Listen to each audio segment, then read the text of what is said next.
Today's episode of The Last Podcast on the Left is brought to you by Just Try to Stop Me by Greg Olson. For fans of Harlan Coben or Tess Gerritsen, comes a pulse-pounding new thriller from New York Times bestselling author Greg Olson. A notorious female serial killer has escaped from prison. She's using innocent young women as bait and plans on live streaming their murders to the world. Will she be stopped before it's too late? Find out by picking up your copy of Just Try to Stop Me today, everywhere books are sold, or go to kensingtonbooks.com for more information. There's no place to escape to. This is the last podcast On the left. From your blade. That's when the cannibalism started. What was that?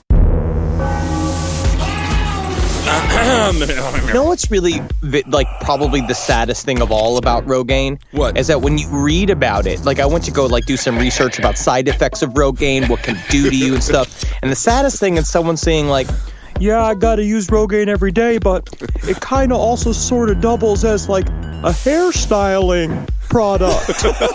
And it's very brutally sad. Yes, all right. Welcome to The Last Podcast on the Left, everyone. I am Ben Kissel. That's Marcus Parks. He's in a closet in Los Angeles. I'm not. Henry Zabrowski is. I am, absolutely. I got my dog bed. It's actually very cold where I am right now because I'm on the side of a mountain surrounded by roosters and thousands of barking dogs.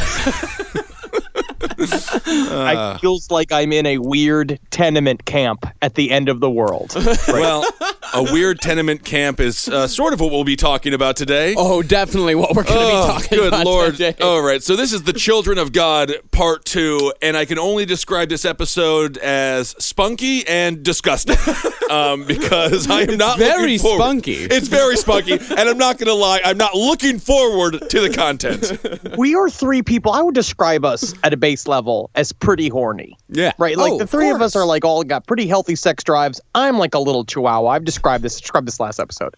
David Berg, though, is by far the horniest man. Did I say that he's hornier than Albert Fish? I don't think you said it until you just said it. He is hornier than Albert Fish, and I think he should have gotten a trophy. I don't know if that's true. I think he should have gotten a prison sentence. So when we last left David Berg and the Children of God in 1970, he and almost 200 of his disciples had settled at the Texas Soul Clinic on a plot of land outside of Thurber in Texas, a ghost town off of I-20 close to Caddo and Palo Pinto. I say blow it up. Yes. All of Texas needs to be redone. The middle of Texas needs to kind of just be let's give it a mulligan. It doesn't have to be blown up. It's already in shambles. Just build it up. Oh, yeah, absolutely. All of these towns are dead. So here at the Texas Soul Clinic, new members that they called babes were given new names, which is another classic cult tactic. These names were always from the Old Testament, names like Caleb, Deborah, and Shadrach. I love Shadrach from the Bible because he was the Klingon weapons specialist. I remember that. Wasn't his friend Abednego? You know, it's interesting. My brother had the reverse of this. He had a biblical name to start with, Bartholomew, and then all the kids called him Bart the Fart. So from then on, he went with Eric. You can't rhyme anything with Eric. Derek? You could just call him Big Gay Eric. Well, but that's not a rhyme. So the people, after they were given their names, were also given tribal identities and split into 12 groups to mimic. The people were also given tribal identities and were split into 12 groups to mimic the 12 tribes of Israel, also from the Old Testament. But in this case, the tribes were little more than work assignments. Now, again, you divide people. You separate them from their actual personalities. You call them a different name. You break them up into even tinier mini groups. The idea is to keep people as isolated as humanly possible and forgetting all sort of connections to the real world. And that's how you can really control them and really eat that pussy. Well, I do remember when the tribe of, the tribe of Benjamin in the Bible, there was a whole chapter where they were on clean the shitter duty. And that was, of course, in Deuteronomy. And that was sad. Yeah, it's exactly how it was. One tribe would be maintenance, another would be made up of cooks, another was in charge of livestock, and still others would, quote-unquote, procure food from neighboring towns like Strawn and Mingus. That was the raccoon group. That's what they called themselves. Is the mayor of a town like Mingus, is it just a giant just man baby with the watermelon hat on, like literally like a carved out old watermelon, and be like, today we're making lollipops money. And everyone's just like, yay, yay, yay. Finally, a mayor who speaks for the people. If lollipops became money, I would move to Mengus in a heartbeat. However, none of these tribes were actually allowed to partake in anything that was procured either legally or illegally. All of the good stuff went to the people at the top, while the rank and file were left with either rotten food or animal feed thrown out by neighboring ranches. Let me tell you, that animal feed shit is gross. I know you made a point to allude to the fact that you've eaten it before, so now I must request: have you eaten animal feed? Yes. Okay, so I'm happy you got. He doesn't come. He literally lives in a world of brine. All he does is he'll eat whatever scraps are around. It's curiosity. It is. It's animal feed. And plus, it just sometimes when you're, throwing it out for the cattle, sometimes the dust will get in your mouth, and you get a pretty good idea for what it tastes like. Why are you cackling the entire time? Are you screaming like, "Gah! Eat up!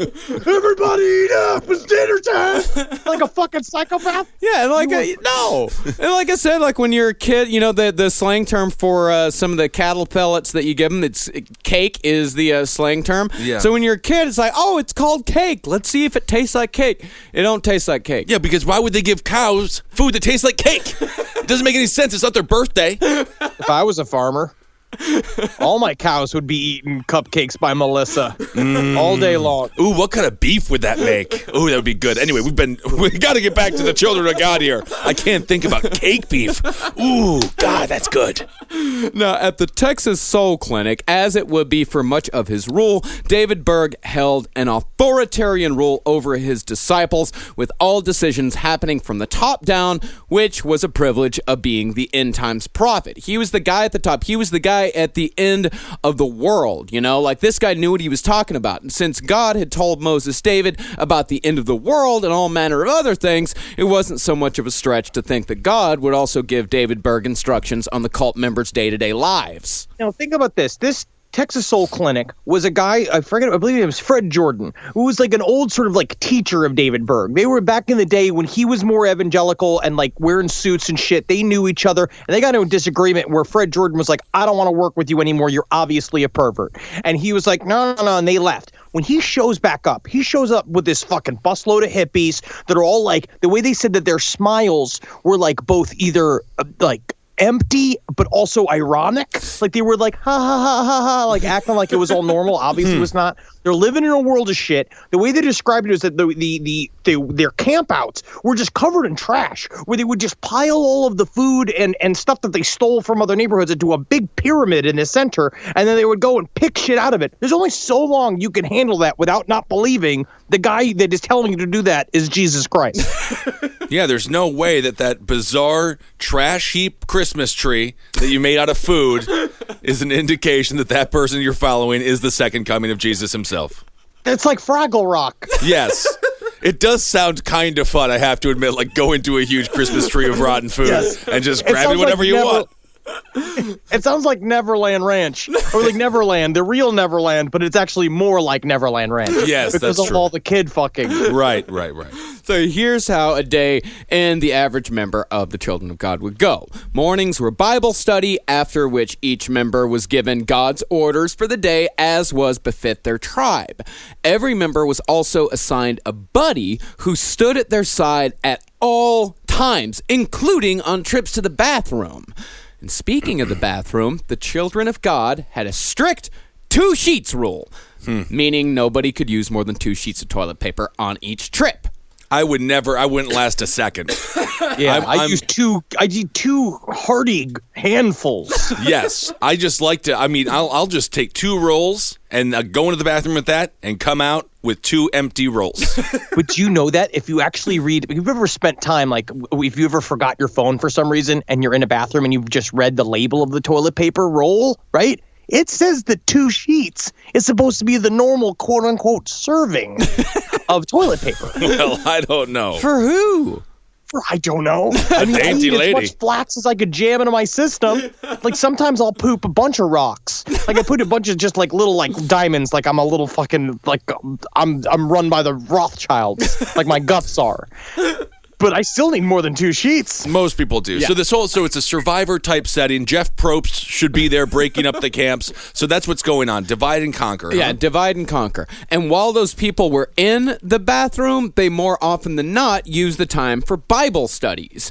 Each member had to memorize what the cult called the set card, which was a list of 300 Bible verses in addition to memorizing 10 chapters of the Bible. And loudspeakers, ever a favorite of cult leaders, would constantly blare someone reading passages from the Bible. Jim Jones used this exact same tactic, where you just had, and Shinrikyo used the exact tactic too. If you have a compound in which a cult is hanging out day to day, there's gonna be loudspeakers, without a doubt.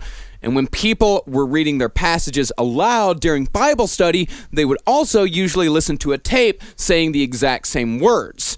What that meant, pretty much nobody had any time to think, nobody had any downtime, which is another time-honored tactic of cult compounds. That's how you keep everybody on the same track.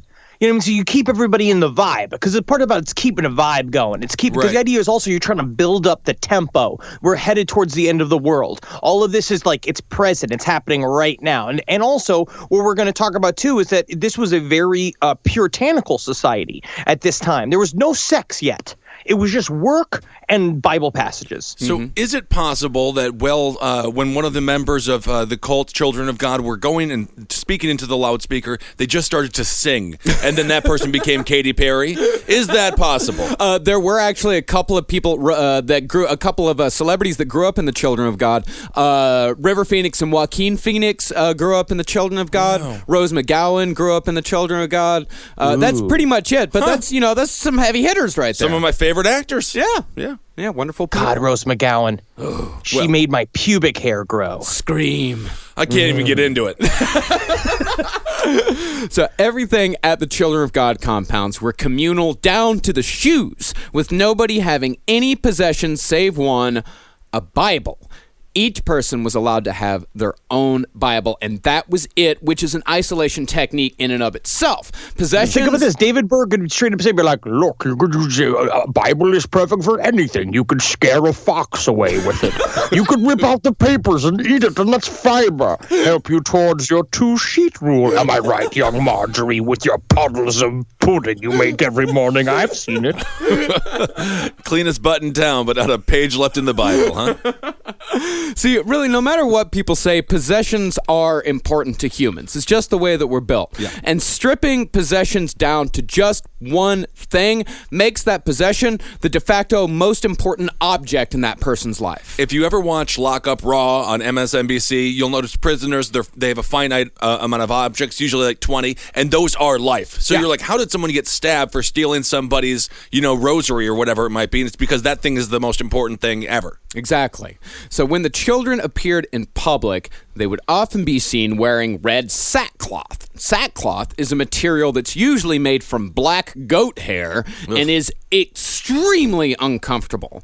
They'd also smear ash on their face, completing the ash and sackcloth Old Testament double whammy, which signaled mourning and or repentance. And it just made them look creepy as fuck. It just made them look weird. Yeah, they showed up. They look super metal. Yeah. Like they showed up like wailing, covered in sackcloth and ash, and they were all just, that must have been awesome to see. I would have showed up. If I saw that, I would have been like, yeah. They're like, no, sir, this is supposed to be bad. I'd be like, metal. I don't think you would fit in very well. You might be more of a Hare Krishna type. So members justified all of these practices and behaviors by saying that all of it put together was their preparation for Armageddon, which is, of course, exactly what David Berg told them they needed to believe in to be a part of the Children of God. Like a lot of cults, the whole thing centers around Armageddon, and David Berg's control centers around Armageddon, because Armageddon is fear, and fear equals control. So somehow he convinced them that God was only picking up people who look like extras just from Lord of the Rings on Armageddon on the day of judgment, and they dressed like a bunch of idiots. What I found really interesting when we were reading the book that we've been reading right now, which is called Jesus Freaks, and a part of it equates the idea of the original apocalypse fantasy that was written into the first Old Testament version of the Bible. And the whole point was to make the Jewish slaves feel better about the fact that the world was going to end soon. Don't worry. You don't need to fight the powers that be because you'll be out of here soon. And really, for a lot of people, the whole Revelation thing, the whole end of the world thing, the 144,000, a lot of that stuff is a 20th century invention.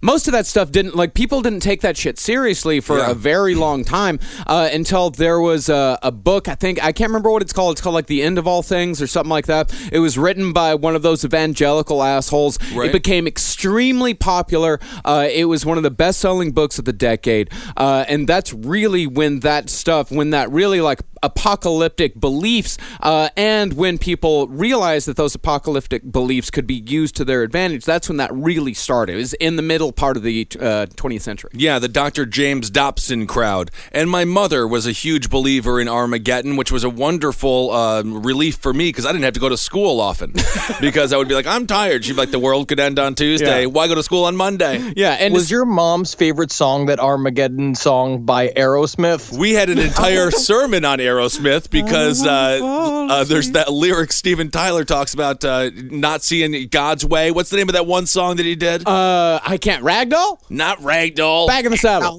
Yeah, something like no, it's not that one. No, Aerosmith was on the Jesus hit list. They did not like him. Oh, wow. Yeah. That's the thing. Speaking of what Henry said about all that stuff being put in there to make the Jews feel better about their lot in life, nobody whose life is going great believes in Armageddon. Right. That is just an absolute fact. There's no millionaire that believes in Armageddon. There's nobody in a happy marriage that believes in Armageddon. These are people that want the world to end, but they don't want to end it by themselves. They want God to do it for them. Right. Because then it takes it out of their hands. Yeah. It takes it out of the responsibility of having to deal with your life. It takes it out of your hands. Now it's like, I have this bigger thing I have to worry about. I don't have to worry about getting my shit together. I don't have to worry about reconnecting with my family or having friends or having a career because the world's going to be over soon. Yeah, exactly. Yeah. Which is why you didn't ever have to go to school, Ben. I loved that.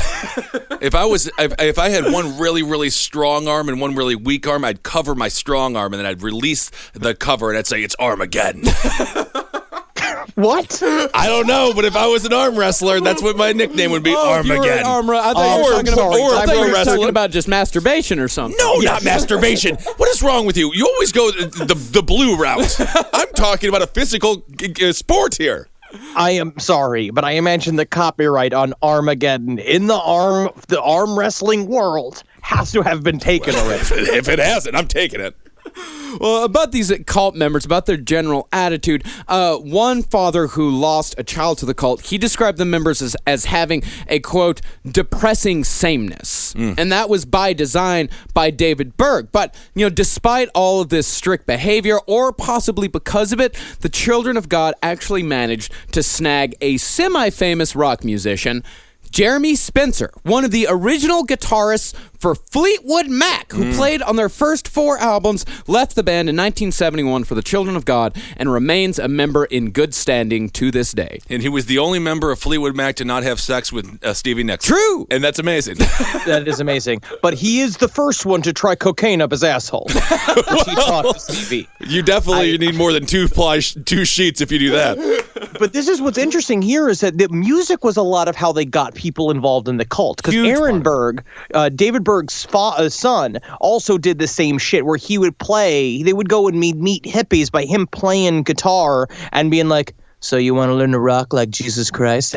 But he had this big poofy hair that they called like a halo, but it sounds like a Jew fro. Mm-hmm. Which is kind of a halo in a way. He kind of looked like a skinny version of the lead singer MC5. Okay. Yes.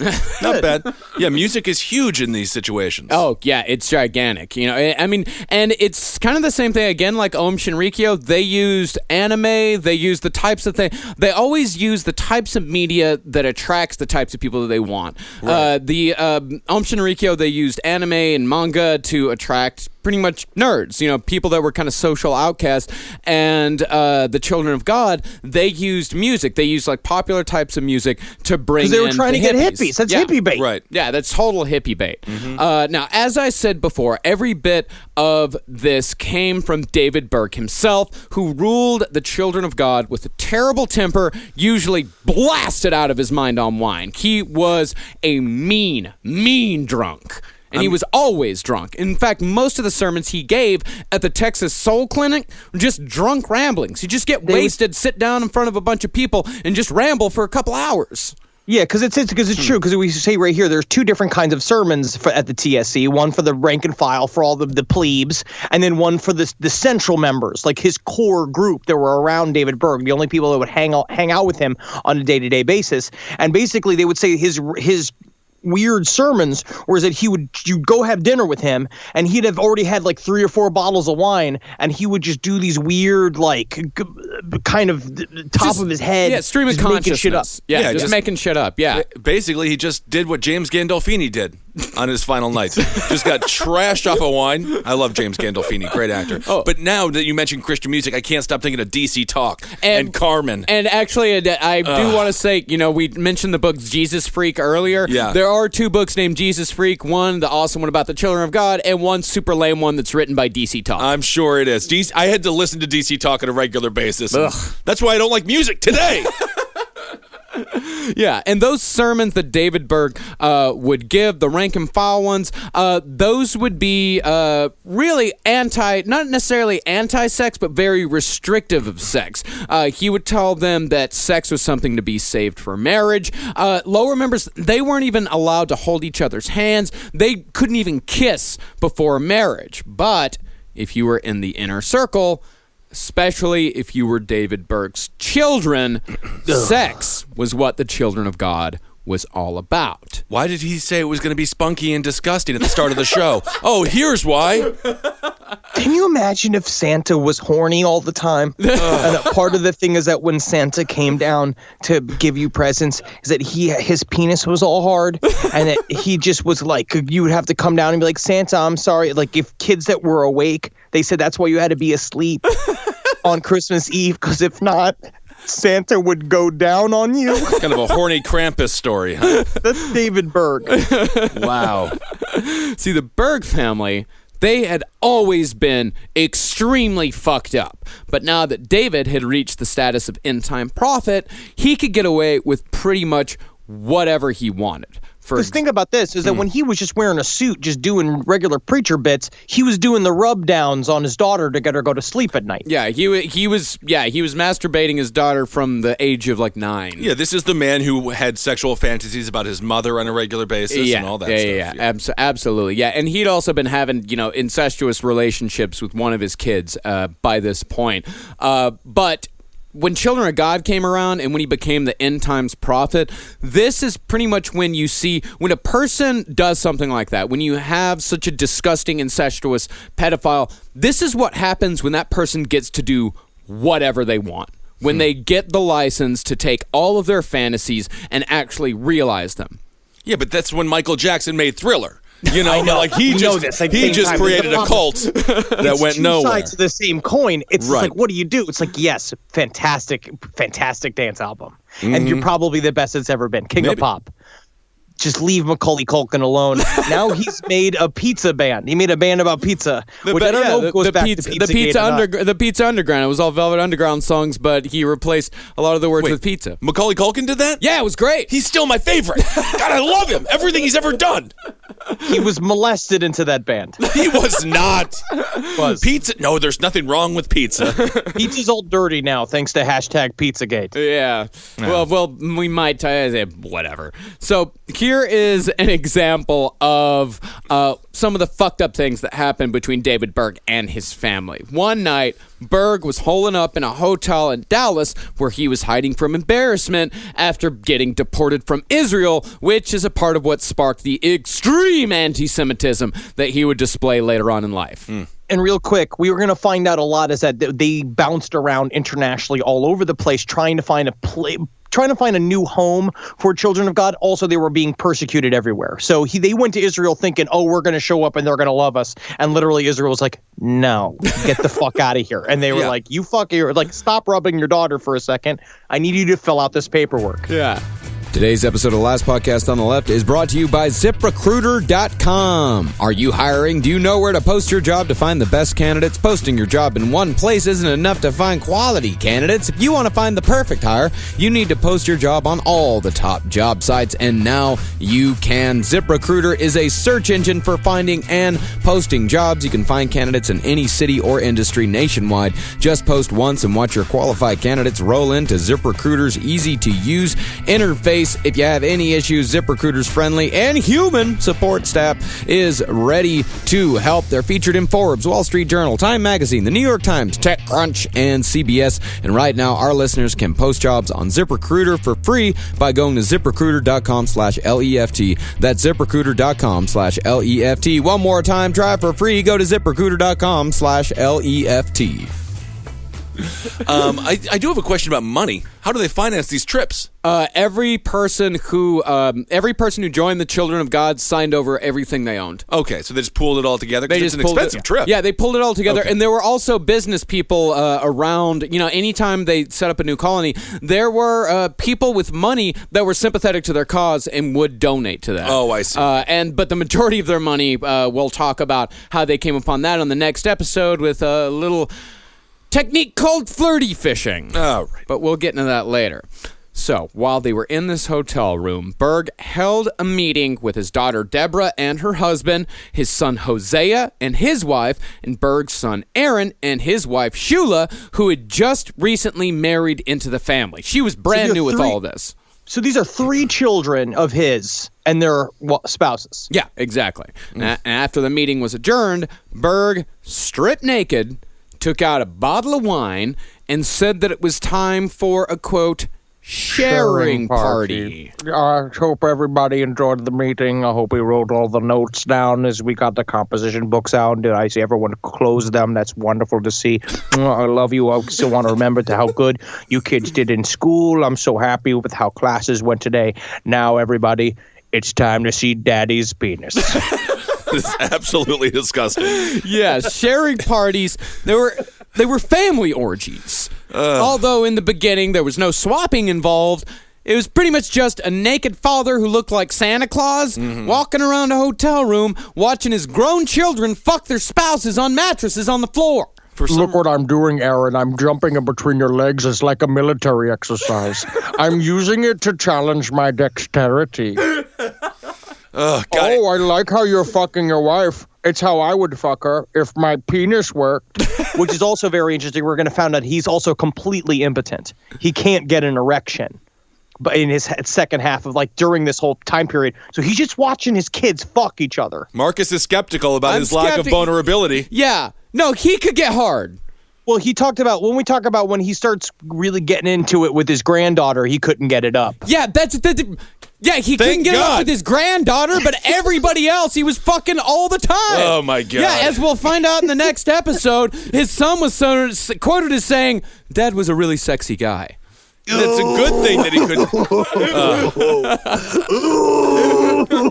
Oh, God. I really do envision, like, after the Supreme Court makes a really big ruling, they do the exact same thing. Just time for a sharing party. Time for a sharing. And, you know, all this family orgy shit, the bizarre views of family didn't stop there. See, Shula, she had been pregnant with another man's child when she met and married Berg's son, Aaron, and after she became pregnant again, Berg sent Shula and Aaron to Canada and gave her illegitimate son away to another member named Susan. And the practices of splitting up families and familial orgies would become common practice for the children of God. And this here is where a lot of Berg's insanity and evil nature lies. See, every despicable practice that the family ended up spreading wide, Berg tested it on his own immediate family first, with it was very similar results. to L. Ron Hubbard did the same thing. L. Ron Hubbard had an inner circle where he would test out all of his ideas on the inner circle first before it goes to the rest of the Scientologists. So this would be a good time to be on the outer circle. Yeah, I mean, so actually, this is not the best time to be close to the leader. Oh, no, this is a terrible time to be close to the leader. It's never good to be close to the leader. Never be close to the leader because you're being used as a pawn. The whole point is to see how far he can go with you and then see you're just testing ground. So it's like his failures are even worse than his successes. No, you want to be close to the leader. You get the good food. You get the good drink. I mean, other than these orgies, apparently. I mean, there were some people in the Children of God cult that had been a part of it for decades that never had any real idea that any of this shit was going on. I mean, there were some news stories that were coming out here and there, but they weren't really affected by it. They had heard about it, but they were also being told the whole time that it was just lies. So not everybody that was a part of the Children of God cult was involved in the gigantic pile-up fuck orgy. Berg, as far as the fuck orgy went, he would even have sex with his son's wives, using it as a game to play them against each other, promoting one son for letting Berg have sex with his wife, then demoting another until Berg wanted to fuck that son's wife again later on, which, not surprisingly, ended very badly. Yeah, I want to vomit. That's the whole thing. Makes me want to vomit. Sexy. If you are hard, I guess you're allowed to be because this is America, and I can't tell you to not be hard. But don't be hard. I mean, it's just the idea of your dad with your wife. Yeah, I mean that is.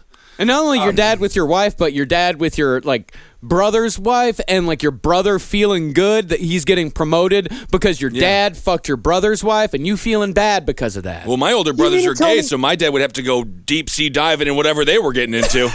Can you imagine your father having sex with your brother's husband, just really going away at him and looking out over at you, the smile on his face? The thumbs up, you can't replicate that with anything else. Oh, what's that in the corner of the studio? Oh, it's a loaded gun. I think I'm going to go grab it and shoot my brains out. Henry, what is wrong with you?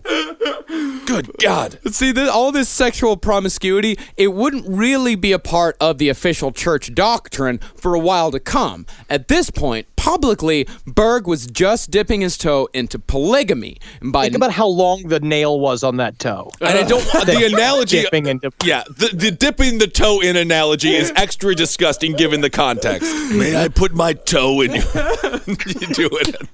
It's for God. Come on, let me try it. It's kind of fun. It's like your penis. It's like my toe is a little pencil, and your butthole is a little pencil holder. So you just want to put the toe in?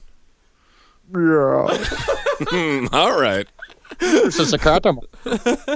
So by 1970, Berg had shipped off his first wife, whom he referred to as the old wine. Very classy. Which is actually that's the better wine. You want an old wine. Yeah, you do want an old wine. And he kept Karen Zerby by his side. Karen Zerby, if you remember from the first episode, was his new wife. He referred to her as the new wine. Ugh. And he also referred to them as Old Church and New Church. I would have called her Mad Dog 2020.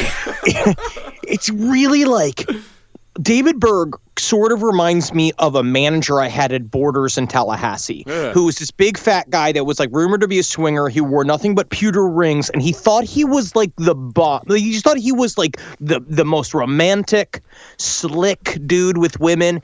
And the way he talked about it, because also the way he talked about Shula, the way he wrote in his journal about Shula was I went and I kissed Shula behind the barn. I think she's into me. And then calling your ex-girl, your older wife, the old wine. You need the old wine in order to make the new wine. And also you need new wine to get some life into the old wine, because sometimes that old wine acts like a real bitch. Oh my God. Well, I wish they would have stomped his balls like they were grapes and he would have peed a little wine himself. This guy's a pervert. Oh, he's the worst. See, all this old wine, new wine shit, it was announced to the entire congregation in the first of the infamous Mo letters. The Mo letters were a series of rambling newsletters that Berg wrote himself, written with paragraphs numbered like passages from the Bible to give people that little bit of subtle familiarity. And definitely, when you have Mo letters, you certainly have Mo problems. You did that joke? Thank you. You felt comfortable doing that? I'm sitting on a dog bed. I was about to say, it seemed like you were sitting on that Mo letters joke for like a couple weeks now. Couple weeks. Wow. Pulled it out of his pocket. Look at that. Sitting on this dog bed, having a good time. Got a couple of blankets to prop me up. That's good. Yeah. Mo problems indeed. Now, the style of writing in these Mo letters, it was that goofy, quote, that far-out hippie style that uses dumb words like heavy all the time and just had a shitload of exclamation points everywhere. For example, this is Berg's first Mo letter. This is a little excerpt from Berg's first Mo letter. If you'll even take a look at Bible history, you will make the shocking discovery that most of God's greats had oodles of wives, women, mistresses, harlots, and what have you! Yeah, there's a big exclamation point on the end of that. And what have you? Oodles of wives, you say? And what have you? Oodles of wives. Wow. Oodles. I don't like to say the word oodles because it sounds like like gross, and there's nothing gross about a wife. I would call them more like poodles, because I think poodles are adorable, and I wish I could stick my toe in one. Poodles of wives. Now, like all good cult leaders who are masters of nudging people along, polygamy was just the first step on the road to the children of God becoming a full-blown fuck cult. And naturally, parents who lost their kids to this lifestyle didn't take kindly to it. No way. Shocking. They formed a group called FreeCog, or Free Our Children from the Children of God. And Thanks, Nancy. Great name, Nancy. Thank you. FreeCog. I feel very strong about the name. It needs to sound like a thing that people could just kind of say. And FreeCog is a word that people can say. That is a word people can say. So this is when Ted Patrick, a.k.a. Black Lightning, comes into the picture. Ted was, at the time, making a name for himself, deprogramming cult members on behalf of their parents. And Ted got the name Black Lightning, one, because he was black. Yeah. And Very appropriate. and two, because the first step of his deprogramming program was to kidnap members off the street by bundling them into a car and whisking them away to an undisclosed location. And this Sounds vaguely illegal. It was sounds extremely illegal. It was a textbook unlawful kidnapping, because these were adults. Right. And this was the Netflix documentary I referenced on the last show. Yeah, deprogrammed. It's pretty solid. Now, Ted Patrick's theory was that you had to start the whole thing, the whole deprogramming process, with a shock to throw the members off balance. A physical shock, saying that the kidnapping part of it was essential to the whole process because the whole thing has to be extremely traumatic. The first thing I do is I show up as Tony the Tiger, right? I'm dressed up full of the Tony the Tiger. They see me and they're laughing and stuff because I'm going, they were great. And I take a bag, right? And I put a bag over their head, right? And the first thing I do is I bonk them back and forth with a couple of paddles so they get really confused. Then I spin them around 3 or 4 times. Then I dump in a bunch of cream corn using a gigantic crane I got. Really got to shock them out of it. Also, I got barrels of this cream corn that I got to let go of. So you say you witnessed the kidnapping? Yeah, it looked like a Furby did it, or like a what do they call furries? A furry did it, I think. And then he made him into human cereal. Well, of course, I mean, Ted Patrick ended up going to jail for kidnapping, eventually. Saving lives. And, sometimes he fucked up the kids way worse than if the parents would have just left him alone. But you know what? His heart was in the right place. He's a total character. Yeah. It does kind of feel like what's going on right now, too, in just in the world in general, where it's like our heroes are almost worse than the villains, where they're almost just as bad. They're being bad at your job of being a hero is just worse than being a shithead. It ain't right. No, it ain't. Parents who wanted to get their children away from the children of God were referred to in the cult as 1036ers, after the Bible verse Matthew 10:36, which reads, "And a man's foes shall be they of his own household." Now, this verse is tailor-made for a cult that wants to isolate its members from their friends and family, and it was a favorite of Children of God members to quote to Ted Patrick while he was trying to deprogram them. The Bible sounds like it was written by people wearing no pants, but they were wearing shoes and occasionally a shirt. They were a bunch of homeless men that were sexually obsessed with the coolest guy in a group, the coolest homeless man in the world. They got obsessed with him. I'm going to say sexually. Yeah. Because they were always washing and sucking his feet and getting him food. That's who wrote the Bible.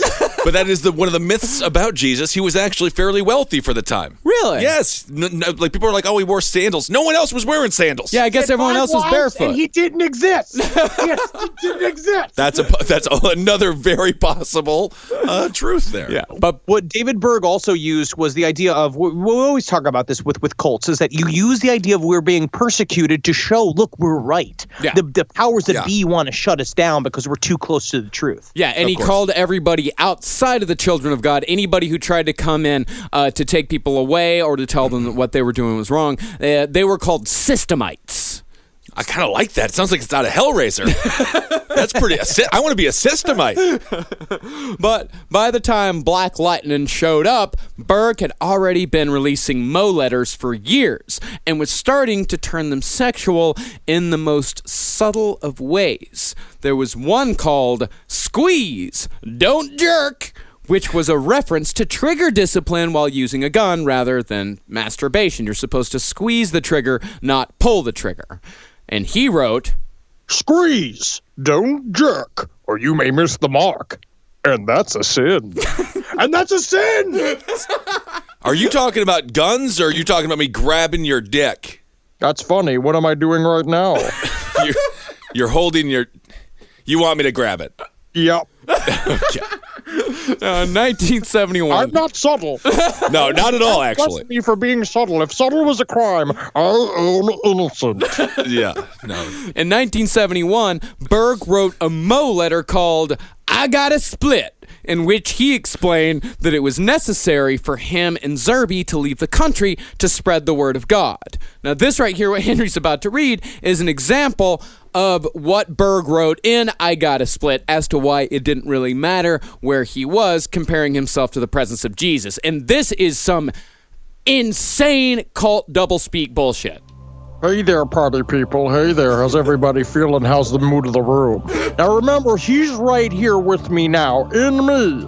But he's just as much right there with you, in you there, right now, at the same moment, in the same power, just as intimately and personally as he is here with me, in me.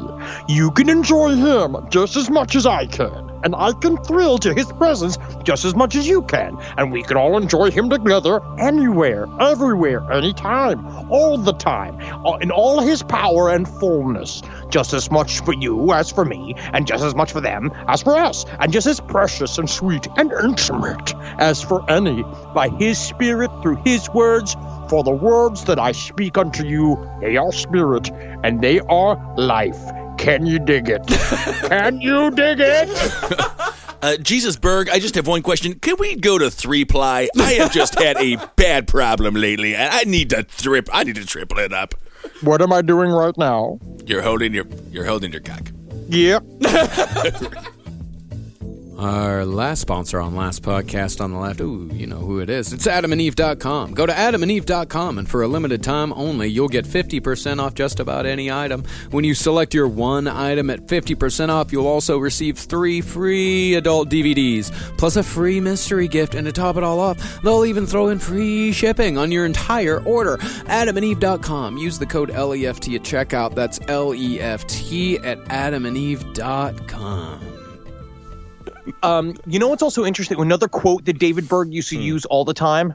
To the pure, everything is pure. Yeah, which pretty much meant that they could do. They can do whatever they want, and they're fine. Yeah. It's the Christian way of saying, like, David Berg managed to find in the Bible multiple passages which pretty much translate to "do as thou wilt" is the whole of the law. Yeah, because the Bible is a horoscope of ideas. You can do whatever you want with the Bible. You can make it seem like it's They were filling out pages. They were literally just been like, oh, man, I wonder how this is going to end. They were just clickety-clacking, keeping themselves busy. That's it. So from that moment forward, after he wrote, I Gotta Split, Berg carefully chose which members of the cult he interacted with, and if that member wasn't a part of the inner circle, if it was just a rank and file, it was almost guaranteed that if Berg brought him in, he was just looking for a new fuck doll. I see. Berg would only communicate to the lower level members from that point forward through his Mo letters, which he declared in 1972 to be, quote,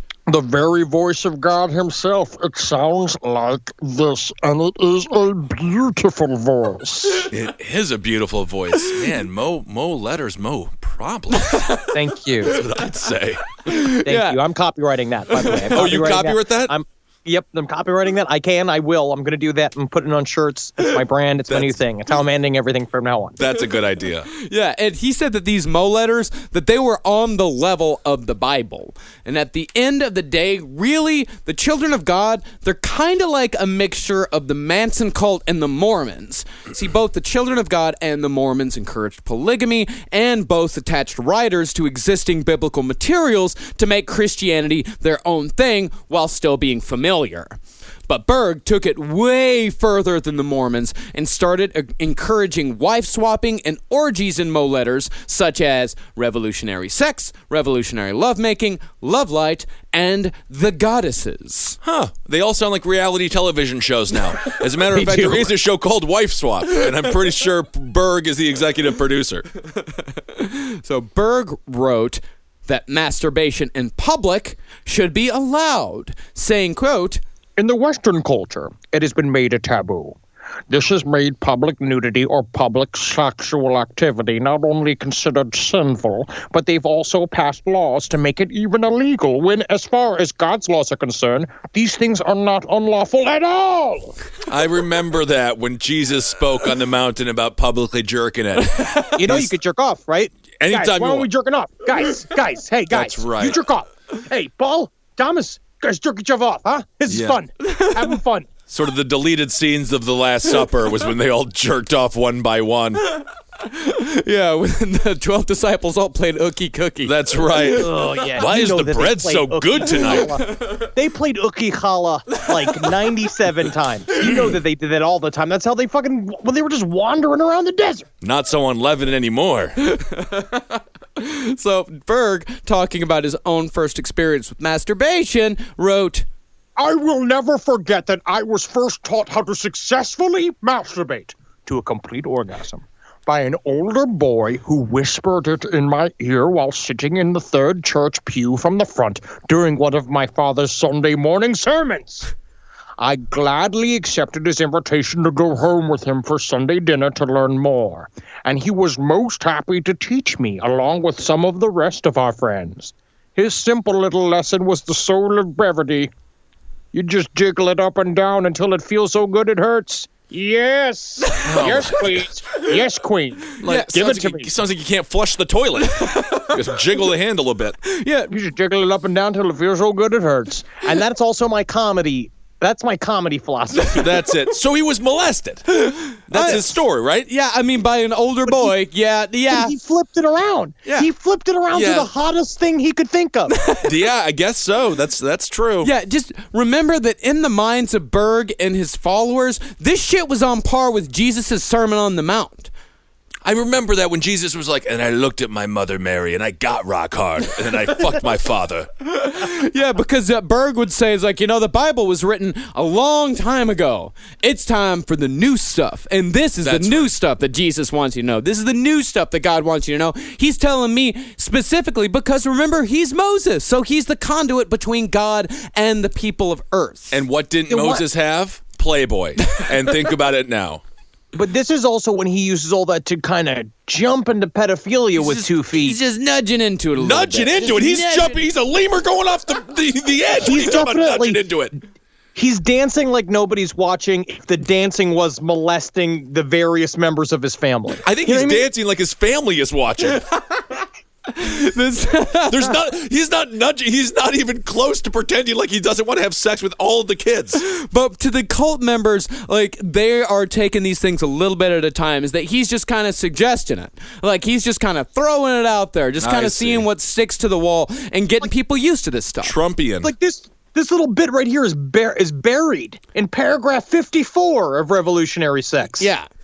Good God. If early marriage is wrong, then why did God make girls able to conceive and bear children at such an early age if it is wrong for them to marry at such an age? In most Western cultures, it is even illegal. Sounds like Osama bin Laden. The so-called, quote-unquote, child marriages are usually forbidden by law in the West, whereas they are quite common in the East. And why not?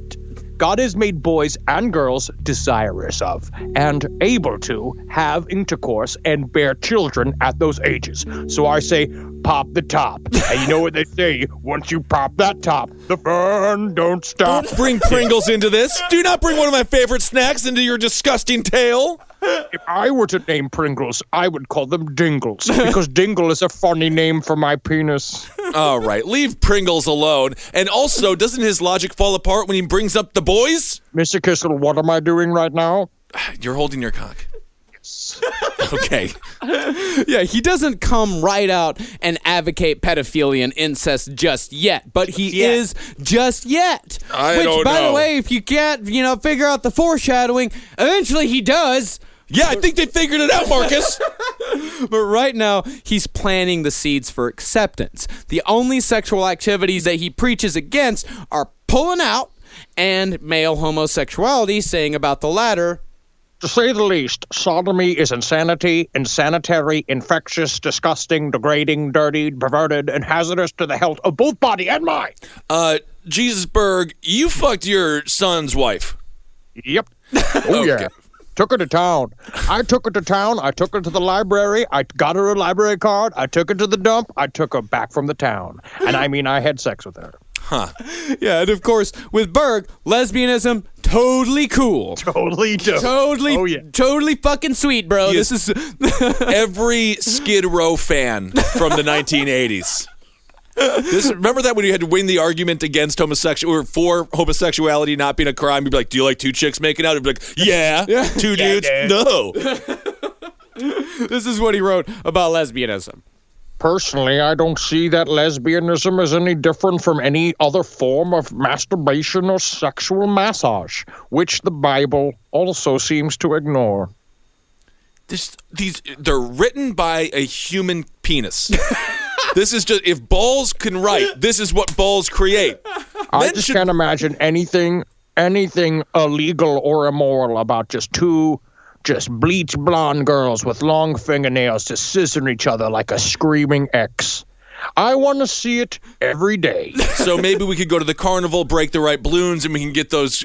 We can get a picture of the Barbie twins. Would you like to do that? Yeah. Also, you know what really creeps me out is when I'm having sex with my son's wife, and he says, "Good job, Daddy." It's like, leave me alone. I'm trying to fuck your wife.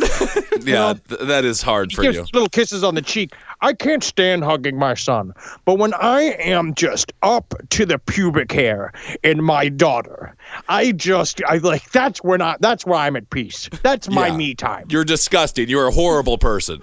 Now, as the years went by, the Mo letters ranged from sexual instruction to completely bizarre beliefs to the seemingly mundane, with one of the Mo letters just only being about all the things that you need to know when you buy a boat. This is like when you go to see Bob Dylan now. That's all he talks about. You go to see Neil Young now. It's just about cars. He made a whole album about cars. He's out of touch. What I'm saying is he's out of touch with the core constituents here. He is very out of touch. I would say that. Yeah. He can't go see Sigfield and Roy, but he can have sex with his granddaughter. I see. Maybe one of those tigers, too. Yeah, now eventually these Mo letters, they became illustrated. They used the underground comic book style that was popular in the 70s. And this is very interesting because it completely borrows from the R. Crumb style of drawing. Like comics with an X. And they were highly sexualized.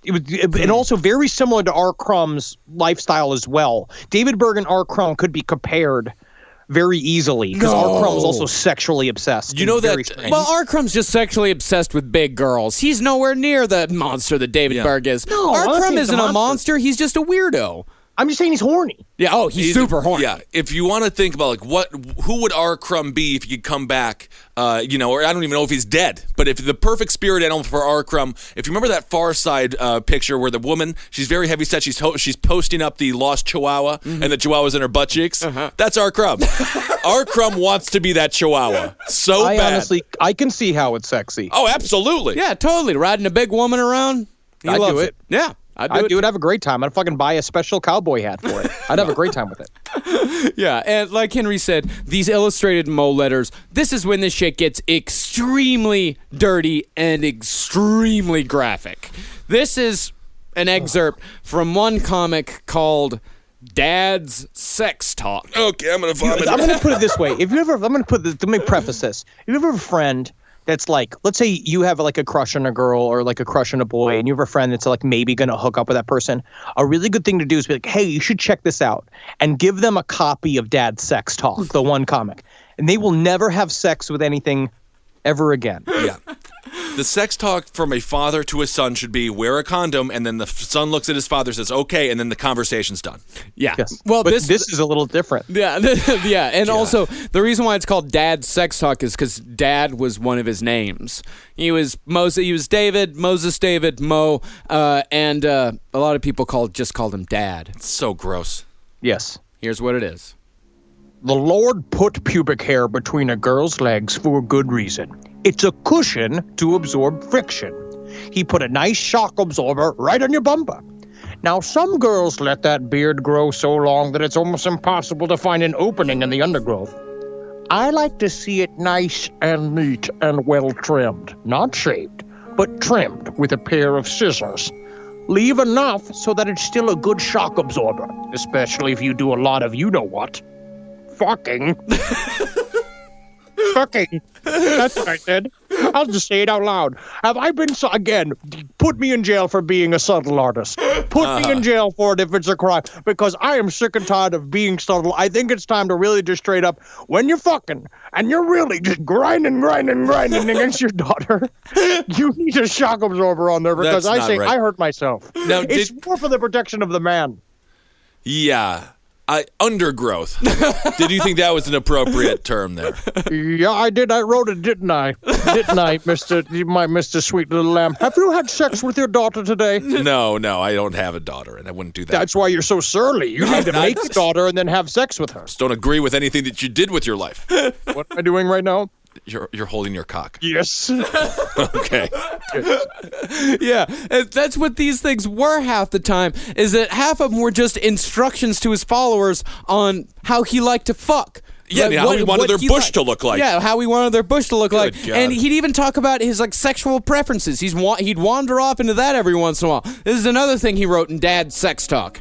The reason I could never go much for the man sucking the woman is it's almost impossible for the woman to not have some kind of odor down there, no matter how much he washes. My nose is so sensitive, I can't take it.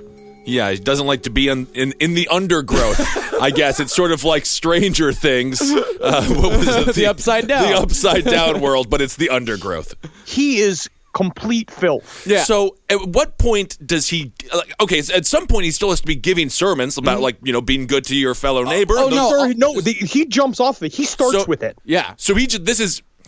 And so if you're receiving this letter and you're in the children of God, isn't this kind of a wake-up call that this guy is just a horny old man now? Well, there were, throughout the 70s, there were some purges because people were starting to look at these things and listen to some of his practices and go like, this wasn't what we really signed on for. No. So David Berg, at a couple of points, did purge a lot of people. Anybody who said they didn't like the fuck direction that the children of God was going in, he purged them. He said, you're no longer a part of it. I am Moses David, I know best. This is the word of God. And if you do not believe in this, then you are essentially lost and you're no longer welcome here. But then I would assume those people, because they're so perverted by this ideology, they were probably hurt by getting purged, I would assume. Very much Yes. so. Right. People, think about it. You gave up your whole life. You gave up your whole life. You gave up all your possessions. You gave up a bunch of your familial connections, your friends. You gave up everything to be there. You now have a whole community there. Your kids are there being raised by 3 different people. A lot of times you don't know who the father is of your kids or the father, like where they are. So you're trapped in there a little bit. Well, that wouldn't be the case for me because we would just be like, who's the 6'7" kid? Oh, that's my kid. Yeah, I can't. I'm sorry. I can't get out of paying child support on that monster. But I will say the one good thing is that he did let them go. It wasn't like Om Shinrikyo where they just got shot in the head. Yeah, he did let them go, but he gave them the same sort of speech that Scientologists give to people when they want to leave the cult. They ask them the most terrifying question, which is, are you ready to leave everything that you've ever known? So, with these comic book characters, after all the sex talk came, it started getting even weirder because he was now able to illustrate characters. Now he was able to create his own little universe. Characters like the Aborigine Hong Kong Goolagong. I will refrain. Thank you. Very good, Henry Zabrowski. Now, Berg said that Goolagong was an Australian Aboriginal hitchhiking demon who attacked Christian missionaries who were trying to bring Jesus to Aboriginal people. And the name Goolagong came to Berg during a coughing fit where, quote, Every cough was a word, and every word was shaped like a nipple, with all the nerves running up to the nipple. How drunk are you right now? Yep. It's more like, is the world spinning? Like, stop this rock, I need to get off of it. You know what I'm saying? It's just like, I'm holding onto the floor, but it's like, it's hard to get off the floor. You know what I'm saying? Oh, God, has this been my granddaughter this whole time? Oh, fuck. Rough days. Yeah, and he further stated that Goolagong's attack was like being overwhelmed by smothering breasts. Just can't come up with any other analogies, though, other than about the female. It's just always the female anatomy. That's it. And Berg, and later his wife, Zerby, wrote about spirit helpers, who were either religious or mythical figures or dead celebrities who would guide Christians in spiritual warfare. The Children of God team of spirit helpers included Elvis, Merlin, Frosty the Snowman, George Burns, Rasputin, Arthur Ashe, the deceased tennis player, Yes. and Richard Nixon. Quite a team of rivals there. An eclectic group, I guess, to say the least. But also in the world of chaos magic, that's how you would do that as well. You would use those images to build your rituals. I wouldn't necessarily trust Frosty the Snowman with protecting me in the other realms. Yeah, well, Karen Zerby would actually write letters from these people saying that these people had contacted her from beyond the grave and had dictated letters to her, and she would write a whole letter that she said that Arthur Ashe had dictated to her in a dream and would present it as fact. And then Nixon What was did like, Frosty the Snowman write? he doesn't got no hands. Doesn't he have sticks for hands? I sure hope they made the whole world a refrigerator by now, because that's how I could be president. Yeah, he just put together the concert he wanted to see. Elvis headlining, Birds emceeing, Nixon just happy with the show. Berg also wrote about the literal heaven, which the Children of God believed was a space city called Space City. It needs a name. It needs a name. Clever. That's lame. I'm surprised he didn't describe it as a big tit. It's a giant city that you live on it, and it's like, and the bar and the convenience store and the grocery store are all on the nipples, because that's where I'm living. It's also where the apartment building is. It's right on the nipple, because that's the best part of the breast. I feel that the best part of the breast is the nipple. Jesus, Berg, I just need any analogy to describe the city that isn't anatomy related when it comes to women. Okay. The city is like a giant asshole. It's like a giant. maybe like a basketball. Is it a basketball, maybe? No, it's definitely not like a basketball. No. Definitely not. It's more like a Is anything other than... Okay. pussy. Is it like a pussy? Anything Pussy's else? like a cavern. Yeah. What's round? What's round and big? Yeah. Thank you. What am I doing right now? You're holding your cock. Yes. Well, he said that this space city, it existed within a 1,500-mile long pyramid, which is kind of like a titty. Yeah. That was located inside the hollow moon. Full circle. Yeah. And when it was pointed out to Berg that a 1,500-mile-long pyramid could not physically fit inside of the moon, Berg... Why are you even bringing this shit up?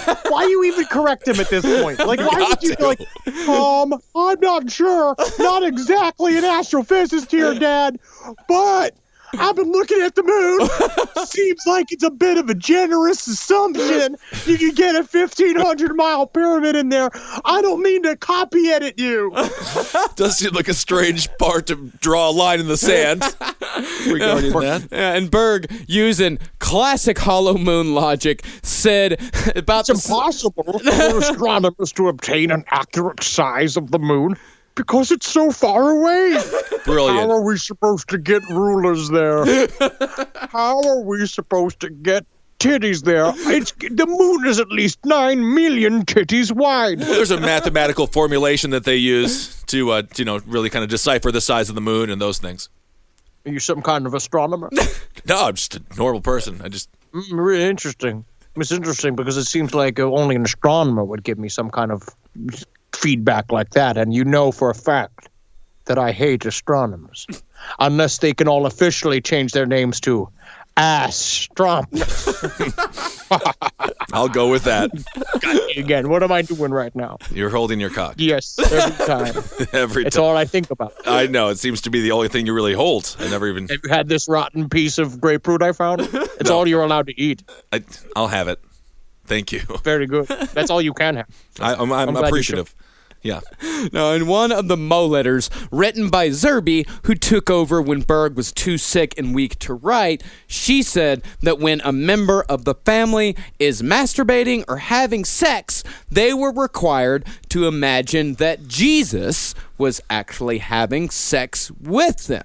And this wasn't just women, it was men too. Everyone had to imagine Jesus was fucking them. And if you're wondering about the whole sodomy thing that we mentioned earlier, they got around this by saying that men not only had to fantasize about Jesus fucking them, but they also had to fantasize about being women themselves. So if you are Jesus and every time you're summoned you have to go help the person who's summoning you, this is a terrible cult for you.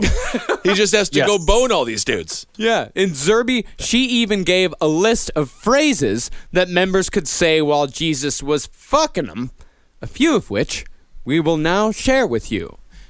Come, I'm here for you. I want you inside of me. Give me your seeds. I want to woo you Jesus, and to be wooed by you. Fill me. I'm getting really horny for you, Jesus. Oh my, okay. My pussy's excited for you, Jesus. I'm wild about you. I'm crazy about your penis. About your penis. I mean, if someone said that to me in bed, I would be like, what is happening? Jesus, I'm lost in your love. With every thrust of your penis, you take me higher and higher. This is her writing this, right? Uh-huh. Yeah, okay, so this... all right, lastly, I'm desperate for your big, hard penis. Sell it, Kissel. Come on, sell it. Come on. I'm desperate. I don't know how to... You're masturbating. You're masturbating in the front. You're getting fucked from behind. Wait, Jesus Christ. You're about to orgasm. All right. I'm desperate for your big, hard penis. I crave it because I want your seeds. Oh, I want your seeds. Oh, I don't know. Oh, I'm desperate for your big, hard penis. I crave it because I want your seeds. Oh, that's good. Woo! This is a fun Mo Problems. And then at the end of it all comes the thank you. Thank you for wanting me, for desiring me, for exciting me. Thank you for wanting to fuck me and becoming one with me and give me your seeds. And if you'd like to read the whole list, of which there are dozens and dozens of Jesus fuck phrases, go read the Mo letter where they're all listed, which is called Cool Tips for Hot Sex. Good. These people are something else. So by 1973, the Children of God had 2,400 full-time members in 140 colonies in 40 different countries. Hold on. They're growing? Oh, rapidly. This entire time, Yeah. they've been growing. Think about this. Think about how much fucking is happening. Yeah. They're having babies like crazy. What we're going to learn is they're going to manipulate their own numbers by explaining like, oh, we have so many people that are in the cult. But that's sort of the reason there's a practical side of the sex cult, which is we now are making our own members. We're making our own people that are now born into the cult. And when they're born into the cult, it's even harder for them to leave. Yeah, and they're even starting to absorb other Christian cults like Seattle's Jesus People Army. Seattle's Jesus People Army? Yeah. Oh, they're fun. Yeah. That sounds fun. Yeah, they would these other cults would come and check out the Children of God thing, and they'd say, like, wow, we've been doing this all wrong. Let's just throw in with this lot. And then suddenly the cult would gain 40, 50, 60 new members. Yeah, They were actually known as a predatory cult. Yeah. Like literally David Berg would as a group, he would show up to other Christian like groups, like Christian meetups and absorb them and be like, now you're us. You're a part of us now. Yeah. Kind of a Kirby the Love Bug or a remember not Kirby the Love Bug. Herbie the Love Bug. No, Kirby, the cloud that sucks everything up. You know, that's 2 weeks in a row that you've name-checked Kirby's Adventure. I love it. Yeah, why? Because It kind of looks like a little breast. Yeah. Oh, yeah, he kind of does. Wow. But 1973 also came with a tragedy as Aaron Berg, one of David's sons, suffering from major depression, spurred on presumably by his father's fucking of his wife and using it as a family power play, jumped off a goddamn mountain in Geneva and died. Yep, that'll do it. Yep. There's a lot of this. There's a lot of people moving towards suicide.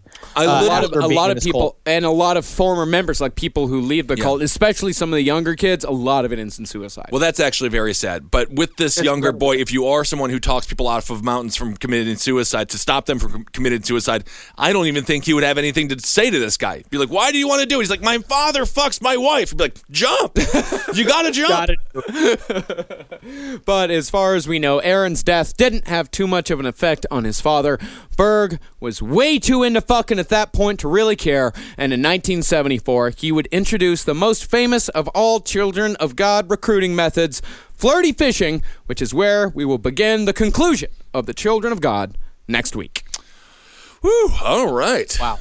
I am so surprised that this entire time they've been making the snowball bigger. I thought this would be sort of the decline when they start going off into these sexual deviancies. God, no. But I guess it was working for him, I guess. It's too late by then. Now you already got the crew, and everyone's horny. Yeah. They don't just got the crew, they're adding to it. Yeah, and flirty fishing is when their membership truly explodes. Wow. All right. Yeah. Well, interesting stuff. We got to start flirty fishing for the podcast. Yeah. Yeah, well, We're all taken, which doesn't work for us, but we should just get like Travis to go do it. Yeah. We should get little Travis, our intern, to go out there and really start trying to bring in the dudes. Yeah, and his name is Titties already, so we're His good. name is not Titties. You guys just started calling him Titties, and he doesn't like it.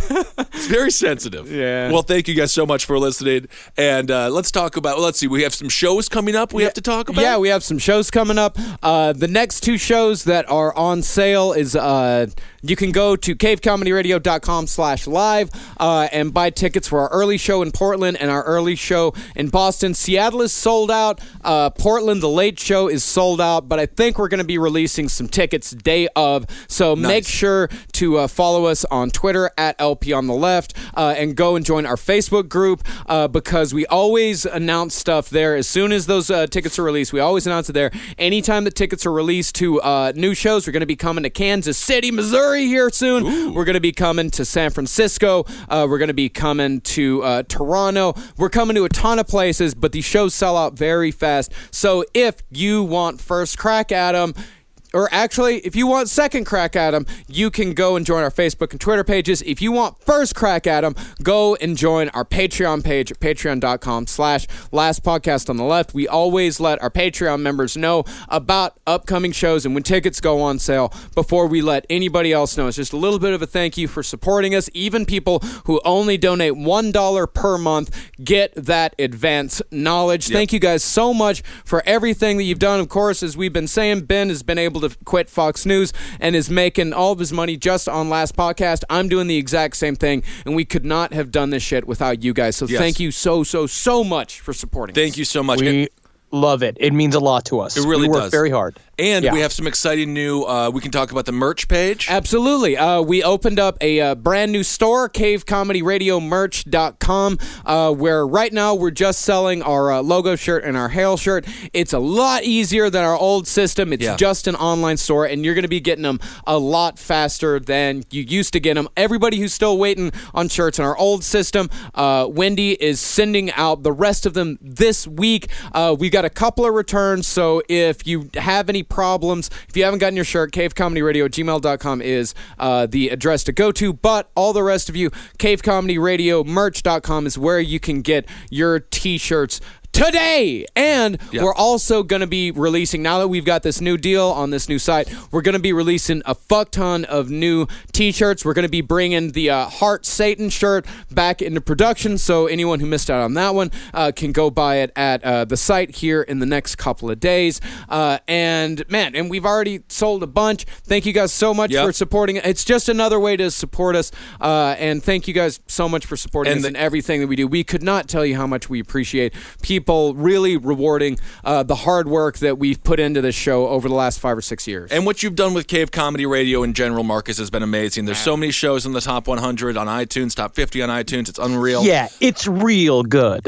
And I'm not being sarcastic. You sound like you're being sarcastic. Sound like you're being sarcastic. I'm not being sarcastic at all. I'm really proud of Marcus and how much work he's done. LA has changed you. No, it hasn't. LA has not made me different at all. You're different. So thank you so much for supporting Cave Comedy Radio. And many of the shows now will start having t-shirts and stuff like that. So there'll be an Ablegan's Top Hat shirt coming out, a Roundtable shirt, I'm sure a Page 7 shirt. Yep, we're going to make a Don't Come At Me with that shirt. Don't Come At Me with that shirt. I'm very excited about. Possibly a Hakuna Mafuck-It. Maybe. That would be amazing. I'm going to be developing some shirts, and we'll see what kind of letters we get. That's what I'm excited for. That will be exciting. Oh, and this Friday, actually it would be tomorrow, Jackie Zabrowski is going to be sitting in for Ben on Last Stream on the Left. Yes. Which is going to be fun and weird, and we can't wait for it. That's at 7:30 at adultswim.com. And it's every single Friday on adultswim.com at 7:30 p.m. Eastern. Absolutely. So that'll be super exciting. Thank you so much for supporting all the shows. Again, Ablegan's Top Hat for everything political. We've been crushing it, so thank you so much for your support. Roundtable of Gentlemen has been so fun. Mattress Gate, it's driving me nuts, but real. It's not real. It's not a real thing. And I cannot wait on Roundtable to pull out the new book that Maria gave me. Oh, what is it? Garfield's Insults, Put-Downs, and Slams. Yeah. Yes, and those Garfield. are... Marcus, read a couple of slams. Team Garfield. Okay. Hey, Ben. Yeah. Hey, Ben, don't be self-conscious about your height. Save it for your face. Yeah. You fucking ugly. You're tall and ugly. You are a cartoon cat. I will not be insulted by you. Hey, Lurch, where's the rest of your family? You fucking dumb bitch cat. You're a fake cat. Hey, you're more than a tall person. You're also dumb, you piece of shit. You fucking idiot. All right. I don't think Garfield said that last one. Garfield, always on top. All right. Yeah, find Marcus Sparks on Twitter at Marcus Sparks. Henry's on Twitter at Henry Loves You, and Dr. Fantasty on Instagram. I'm on Instagram at Ben Kissel1. Don't know how to use it. Don't really look at it. But you can find me on Twitter. I try to really interact with people on that platform. You can find me there at Ben Kissel. Instagram, you can find all of us, all of Last Podcast Left at LP on the Left on Instagram, Twitter, and all that horseshit. Awesome. Hail Satan, everyone. Hail yourselves. And hail Geen. Hail me. And Magustalations. Magustalations. See.